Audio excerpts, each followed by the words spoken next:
Selamat malam saudara yang dikasihi Tuhan.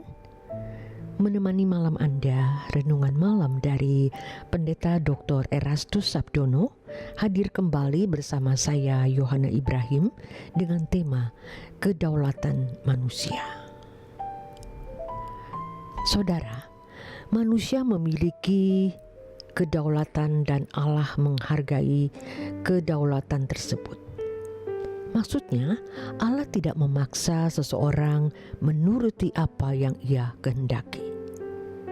Dalam kasus Petrus, ketika Petrus mendengar kokok ayam setelah ia menyangkal Yesus, Petrus sadar atas kesalahannya dan ia bertobat.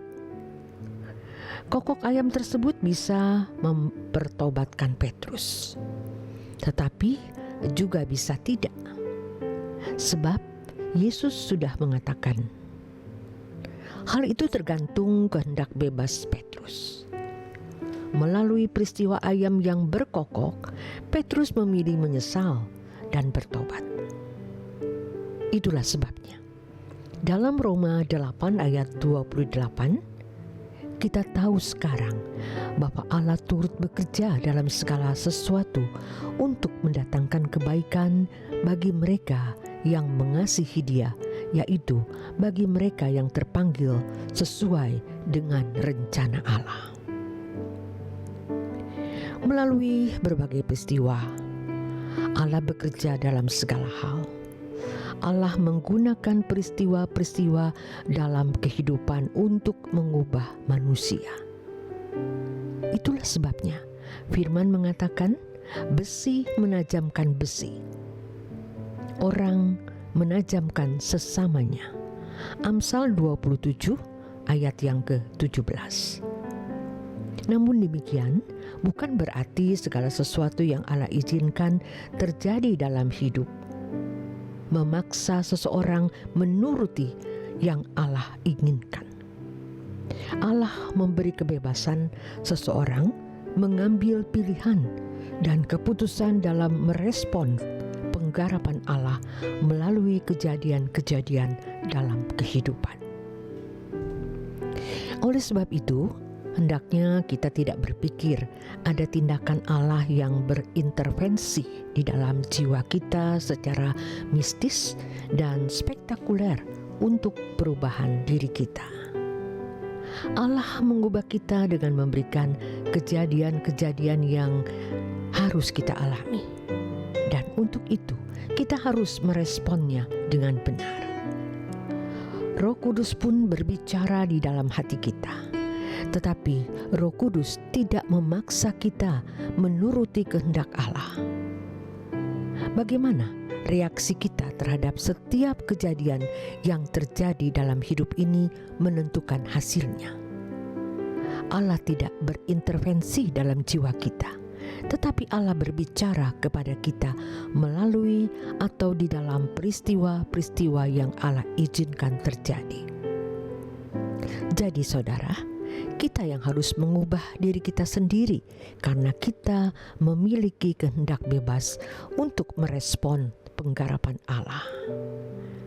Peringatan-peringatan dari Allah melalui berbagai kejadian merupakan panggilan agar orang percaya sungguh-sungguh mau berbalik dan mengubah diri. Kita sering mengalami berbagai pergumulan hidup yang berat, sampai terkadang nyaris putus asa, atau kita dibawa dalam suatu situasi di mana kita seakan-akan dipaksa untuk berbuat kesalahan. Lalu timbul pertanyaan, apa makna semua kejadian ini? Sejatinya Allah tidak pernah menempatkan kita pada keadaan di mana kita tidak mesti melakukan kesalahan. Tidak ada pencobaan yang melampaui kekuatan manusia. Keadaan berat justru membuat kita belajar untuk memiliki integritas yang tinggi, sehingga mengokohkan kita untuk hidup lebih tidak bercacat dan tidak bercela.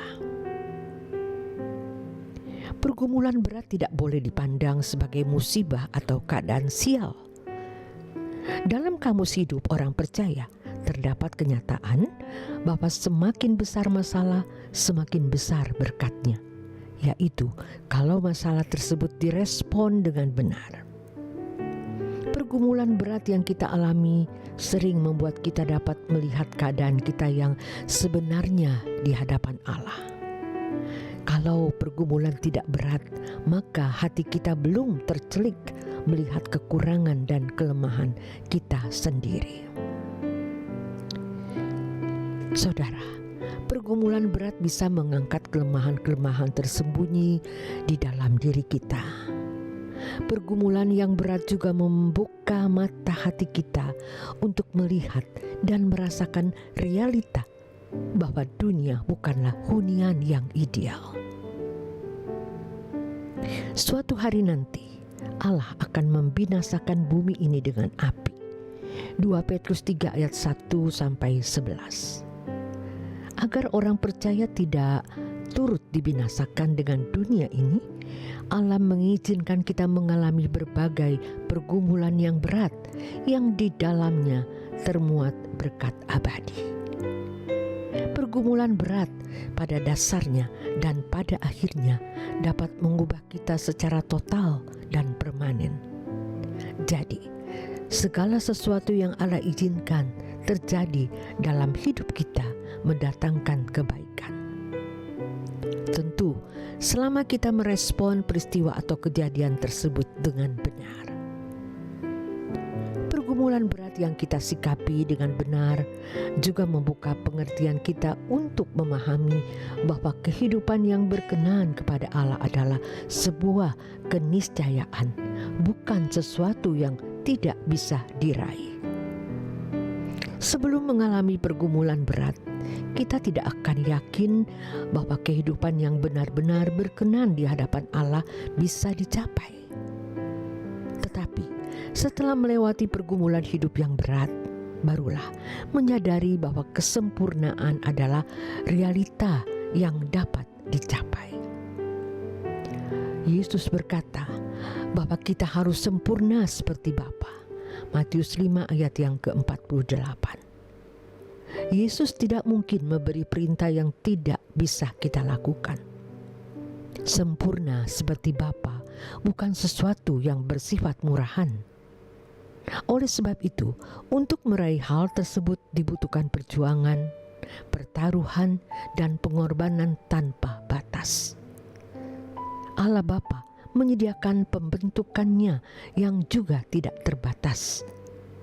Sejauh kesediaan itu diproses untuk mencapai kesucian standar, pastinya standar Bapa.